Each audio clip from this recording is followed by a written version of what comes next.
Yeah, he's calling from New York. Okay. Hey, George, you there? Hey, Matt. Yeah, how you doing? Yeah, it's terrific to talk to you, and Don, too, I believe? That's Yes. right. I'm a big fan, and not just in terms of size, up here in New York, All right. where I caught your show on Google Video, Good.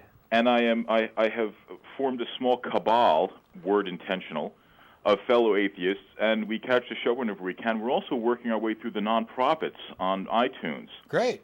How you liking that? We just had a big punch-up among ourselves after listening to the free will debate. Oh. We're sorry. Yeah. You and Dennis and well, no, it's okay because the other half of us signed up for City of Heroes. Ah. So, it's kind of a win-loss situation. And by the way, I got your point in the follow-up show that it wasn't so much that this side or that side won the debate. It was a question of who made the more, shall we say, the more tight presentation. I think Dennis, in the sense that he was a little more rehearsed, Right. kind of carried that. Yeah, But- and Dennis also come across as sympathetic too, because it was basically Dennis against the rest of us.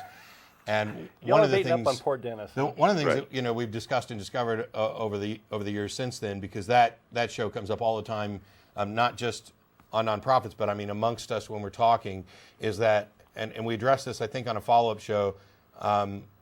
When we get down to brass tacks, when we talk about what actually is and what the limits of is, Dennis and the rest of us agree. It's just about what label we're willing to put on it and how much freedom there is. Right. The one thing I thought could have been hit but did not. I don't mean to resurrect this thing, zombie-like to stalk the land. Yeah. But Please don't. We won't be doing it on this show.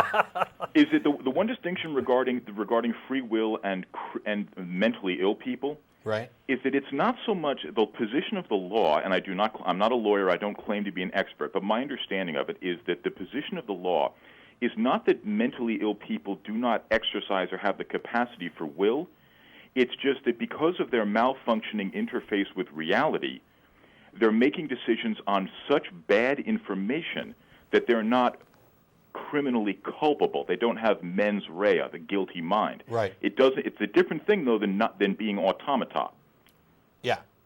I'm with So- you, and Yeah, we'll- these are- let's pause that here, because Yeah. the one thing I said a long time ago is after that 3-hour debate, we don't need to do that on this show because it's kind of got a different purpose. I But can dig it. I do appreciate the fact that there are people listening, and I know that Dennis and others, we've talked about this a lot in email too. So Yeah. On the gay rights thing, we are currently going through that in New York, actually. Oh, uh-huh. Because, as you may be aware, our governor had to leave office, Right. rather colorfully, and he had promised, if he got into office, and his lieutenant governor as well, that they would put the issue up, for consideration, because Right. previous governors have not. Well, Mr. Spitzer is back in private life, and his successor is following through on the promise, but the state government zorched it again. yeah. Yeah. And it's funny that we're hearing all the same nonsense, and recently it's come up again from the usual folks because a higher-up state court decided that since New York, by law, recognizes foreign marriages, including, I believe, same-sex unions, Right. because they've recognized foreign marriages, that would include same-sex unions. So if, say, a couple from wherever, Spain, Right. comes over here, Right, they're in the still married Netherlands. if Yeah. they're in New York. Well, the religious conservatives have a real problem with this, and we're hearing the same thing about activist judges Yeah, in our own state. And two things about that. Number the old one, chestnut of activist judges. yeah. And two things. First of all, isn't it interesting how judges overnight become activists when they push the buttons of certain factions? Oh yeah. Well, I mean, it's- Judge Roy Jones in Dover, Pennsylvania, was a Republican-appointed judge who none of the conservative element figured that he could possibly come down against intelligent design, and the minute that he does, he's an activist judge. Let's ignore the fact that he's probably just honest and observant of the law, because he came down in disagreement with him. All of a sudden, he's an activist judge. Silly name Indeed, calling. yeah. I downloaded the Kitzmiller PDF and I read Yeah. the whole thing, and it's a very tightly reasoned decision. Yeah. Whether you philosophically agree or disagree, you cannot say that this fellow, as a judicial officer, is exercising bad faith or incompetence. He did his job. Yeah, I I completely think he did a agree. fabulous job. He did great. And so now the judges in our state are getting the same business. And again, if you read the decision, I believe it was Hernandez, but don't quote me on that. It was the decision about, well, if foreign marriages might be same-sex, and we have to acknowledge that. If you read the decision, again, it's tight points of state constitutional law. I'm not saying that judges never go off the beam, because obviously sometimes they do. They're people. But in every case where you hear, well, activist judges, et cetera, in almost every case, if you read the decision, you will find precedent law, logical analysis, and this is why I'm deciding this way. You may not agree with it, but it's just slander at some point. Yeah, If you decide to scream activism. Yeah, you kind of played into something. You're calling without having seen the show. If you're calling from New York, right? That is true. But you've unwittingly played into kind of one of the themes I'm talking about is some of the hysterics that come up, where people are making all these wild claims in order to kind of draw attention away from the fact that they really don't have a case.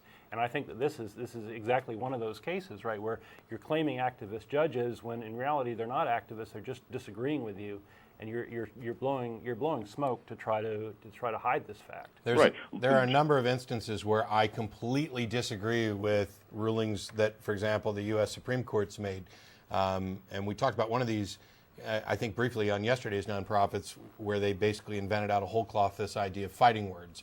I disagree with them on that, but I wouldn't say that I'd never accuse them of being activist or legislating from the bench. I think that I understand what their purpose was behind it. It's much in the same way that they kind of backed down on obscenity, where they ruled that we know obscenity when we see it, even though if we're not going to define it. My objection to the fighting words thing is that I think it's much better to promote the idea that everybody's responsible for their actions and reactions, and that there's absolutely no magical words that I could say to you that would prompt you to actually assault me in response. And yet the Supreme Court has set up kind of this protected area where it's possible to, if somebody says something to you that is so offensive that the normal reaction would be to strike back, that you may actually use that as protection. And I don't know that that's, I don't think I agree with that. My problem with fighting words is that, to me, and perhaps as an atheist and a deconvert myself from Christianity and Catholicism, I'm just hypersensitive to this, and perhaps not. My problem with it is that I see fighting words as a return of blasphemy under another name. I think you're right. Yeah. The idea that there are some things which here, put this in Gothic lettering, may not be uttered. Right. And this has nowhere to, the definition of this, like a cloud, has nowhere to go but out. And now it becomes a power struggle of who gets to take their fetish and define it as something which is, if you talk crap about it, is fighting words. Yep. I don't see any way to keep this dog in the yard, so to speak. Yeah, I agree. It's another example of elevating your ideas to special status, and inhibiting criticism of your ideas. I think that's what it is. And this is, one more thing. I don't want to hog the phone, but if I may, okay. One more thing. On the previous show, the question came up. Well, if a religious person is relatively socially benign and it accepts the secular basis of the Constitution and the civil contract. Right. What's the harm? And your point was, well, and I think Randy once famously said that there are very bad consequences to seriously believing in magic and living your life on that accord. Yes. My idea of it, my comparison is taking your eyes off the road while you're driving. If you do this, it doesn't mean that you're instantaneously going to smack your car up, but the longer you do it, the more likely it becomes approaching certainty that you will hit something. And if I'm glad you called, George. You should be on the show with us because you say the things analogy. that I think like about. That. I love it. That's very good. Cause if you make a conscious decision to not confront the reality of your senses and everything science and empiricism tells you, you at some point will make decisions based on this disconnect. I don't see any way to avoid that. Hopefully, it won't be something that physically hurts you or somebody else. Yeah. But even if it's missed opportunity friends you would never have made, or viewpoints you'd never consider, or life you say, never have lived, right? gay people, your friendships you'll never have with gay people because you just can't get over the fact that they have a sexual and romantic attraction that was not thought well of 3,000 years ago in the Bronze Age. Yeah. And so you won't know those folks. That's a loss. You've paid a price whether you know it or not. I couldn't possibly agree more. We're very glad you called in today, George. We're grateful that people up in New York are watching and appreciating the show. Please feel free to send us some email, call in again with feedback and everything else. We got other people in line, so I'm going to let you go. But thank you very much. All right. Thank you, gentlemen.